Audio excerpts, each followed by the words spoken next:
গ্রাম বাংলার রান্নায় আলাদা একটা শান্তি আছে। আজ দেখাবো ফুলকপি দিয়ে মাছের পাতলা ঝোল। প্রথমে মাছটাকে হালকা করে ভেজে তুলে রাখুন।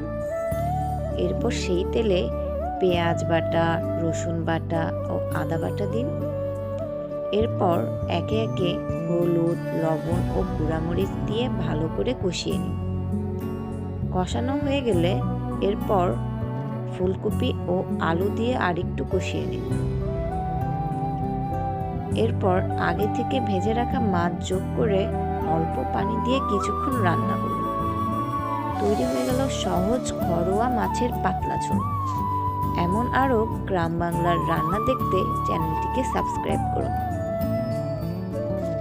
কম মশলায় তৈরি এই ঝোল গরম ভাতের সাথে খেতে দারুণ লাগে।